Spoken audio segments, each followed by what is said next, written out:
Yuito is a kid that was born without any abilities in a world where everyone possesses supernatural powers. As a result, his father decided to experiment on him, making him lose his memories of the experiments, and giving him a ranked powers that could evolve into SS rank. He was nearly killed by others but was saved by a member of the OSF, the Other Suppressive Force. Others are evil monsters who feed on human brains. Since then, Yuito grew into a bright and optimistic boy who is both strong-willed and kind, who wishes to join the OSF to help and save other people.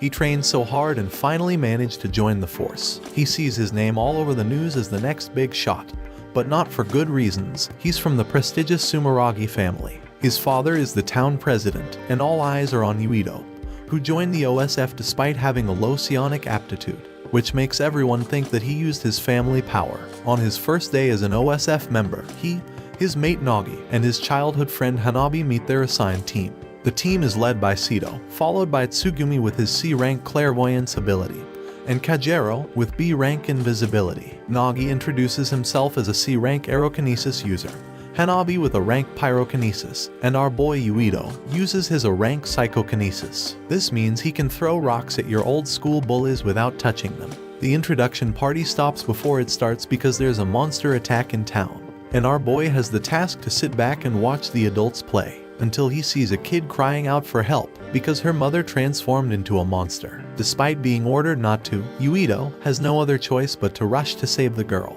He cannot bear the thought of seeing someone suffer the same fate he almost suffered years ago.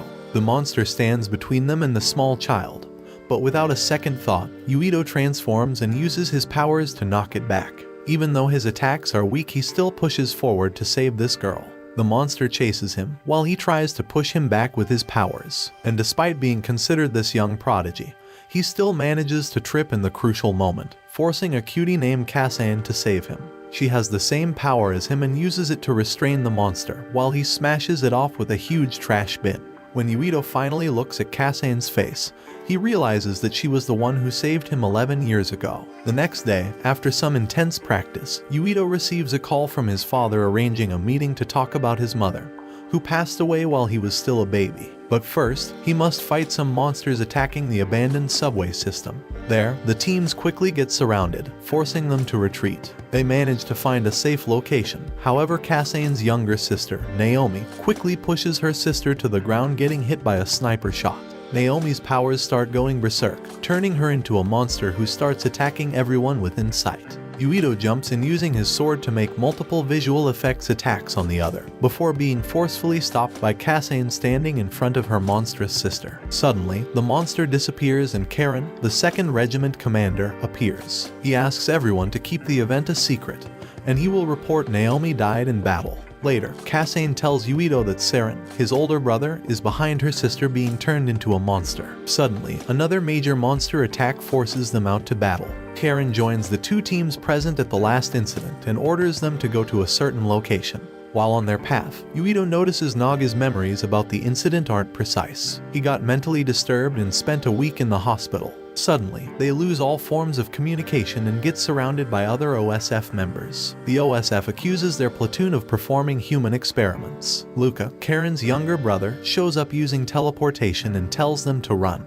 Karen shows up, and Luca tries to hit him with his hammer, but is quickly knocked back. Karen transforms into his fighting form and unleashes his power, SS rank Brain Eater. He can copy anyone's skills and use them. He quickly knocks everyone away using 3 different abilities at the same time. A fight breaks out, and Yuito stays by Kasan's side until he's attacked by his close friend Nagi. He was brainwashed and experimented on while he was getting treatment. Yuito uses his power to hold stones up to protect himself and Kasan. He tries to reason his friend back to reality, explaining Naomi transformed into a monster, instead of dying in battle, as Nagi remembers. However, he still doesn't bite it, and unleashes his new power, creating a tornado. Sito, the platoon captain, intervenes, stopping the massive tornado with his power. He gets heavily injured, but still manages to approach Nagi and knocks him out using electricity before passing away. Yuito and Kasan's eyes meet the deep of the abyss as they see Sito collapse. Suddenly, both start to feel a massive headache and a black hole appears. It absorbs several members of the OSF, including Yuito and Kasan. The two find themselves in a dark place, filled with red strings, and notice a screen, where they see Yuito's ancestor from 2,000 years ago. but they're separated by some strings, and Yuito wakes up in the same place he was before being absorbed. But Kasane is still missing.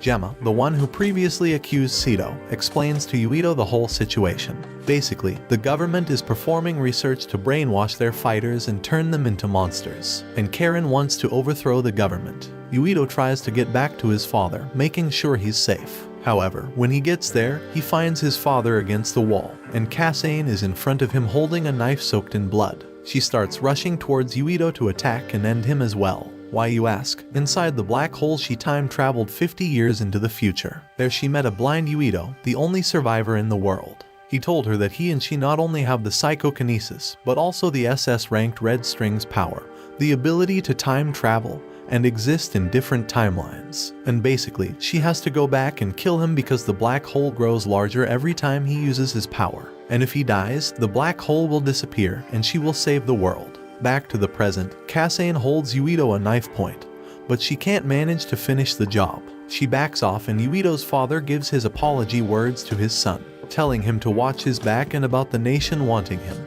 But before finishing, he gives his final breath. Yuito and his squad go back to meet his older brother, who became the new president, and he appoints Yuito as the new commander and hero. However, Yuito is suffering from some weird memory problems. He's in the middle of a patrol, and out of a sudden doesn't remember how he got there, nor about becoming a commander. But the doctor is like, "You're just stressed out, chill bruv."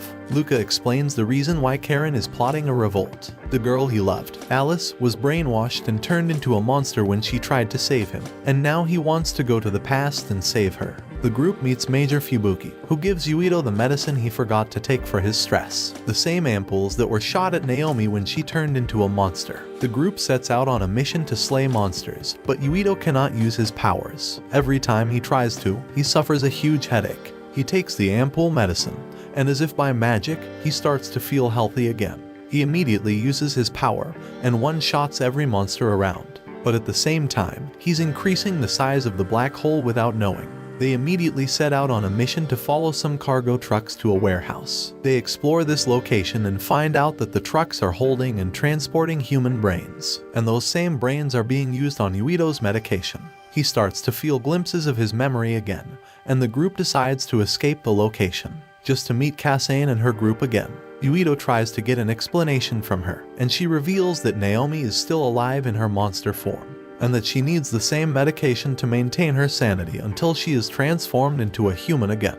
After hearing this explanation, Yuito truly believes that she ended his father's life. She gets a glimpse of what Yuito from the future told her and throws her first attack. The two start battling. She uses her powers, and Yuito dodges and blocks with his sword. They pass into a telekinesis battle, literally throwing rocks at each other, until she decides to take a pillar holding the ceiling and throw it at our boy.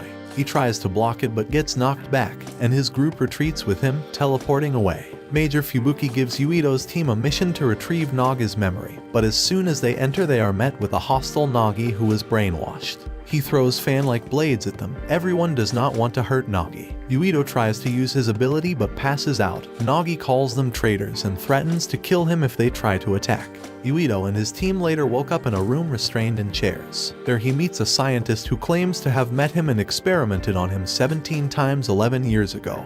And his memory loss is because of his power, because before being experimented on, Yuito had no psionic power. The doctor now wants to dissect Yuito, as he developed a strong ability and is the perfect test subject. Major Fubuki shows up to save them and tells them to leave. While walking outside the building, Yuito learns that his brother set him up as a traitor, and he's now wanted for trying to steal government information. Karen shows up to recruit him, but gets rejected. He then mentions Yuito and his group going to Tochitsu, an independent city that wouldn't mind having a wanted criminal. Yuito heads with his crew to the new city, where he's welcomed despite never meeting them before. They are taken to a room, and Yuito is told to interact with a book to know about the history. A hologram of Kyoko, Kasane's squad leader, appears, and she reveals to be a designed child, a genetic clone created by Tochitsu 2,000 years ago. 3,000 years ago, the world faced a major crisis, and humans were forced to live on the moon for survival. Earth became safe 2,000 years ago, and Yuito's ancestors returned.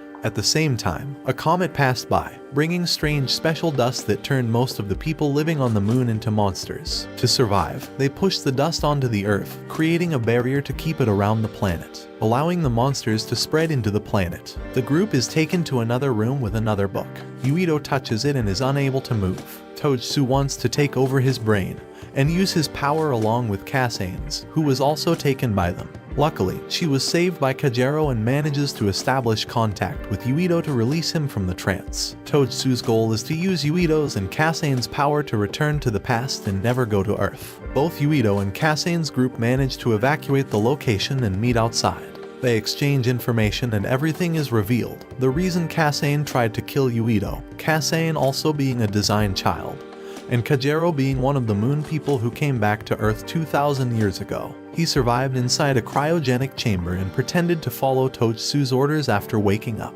The group separates and will carry out their new missions. Kassane's group will go back to convince the revolution to stop, and Yuito will do the same for his side. Upon returning to the city, Yuito is still considered a traitor and faces Nagi, who is completely brainwashed and has now S-ranked power. Nagi uses his daggers combined with his wind power to attack. The group manages to dodge and block it, but Nagi rushes towards Yuito, who doesn't want to fight his best friend. Nagi releases his immense wind power, pinning Yuito's comrades to the ground, and Yuito tries to run, taking the fight to another place. The all-out fight begins, forcing Yuito to use his powers to block Nagi's attacks. However, he starts to feel headaches. Nagi throws a dark wind ball at Yuito's back, projecting him across the street. Yuito manages to get back up and heads to the building they used to practice in secret. He uses his talk no jutsu to some effect, but Nagi's brainwashing starts to overload. But after a huge headache, he returns to his previous state, asking Yuito for his brain.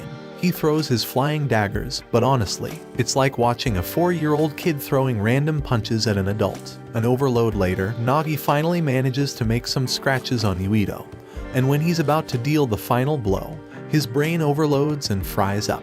Nagi returns to normal and gives his last words, remembering their moments from the past when he hoped to die fighting against the monsters, not against his best friend. Yuito meets his older brother, who doesn't agree with Yuito's plan and reveals the truth. They've been waiting for 2,000 years to fulfill their ancestors' wishes, to use the Red String's power and get revenge on the Moon people.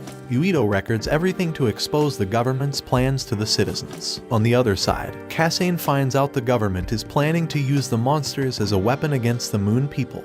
Her group heads to the location, but Tojutsu attacks, planning to take and use her powers. Naomi in her monster form promises to protect her along with the other humans there, who also got transformed into monsters. Naomi gets heavily injured protecting her sister, and they exchange their last words before she vanishes. At the same time, Karen appears and sees his loved one, Alice, the one who turned into a monster, as she also vanishes away. Karen, enraged, copies Kassane's Red String's power and heads to Yuito's location, where he's broadcasting what his brother told him. But at that moment, Karen appears and copies his power. Watch this next video. See you on the next one.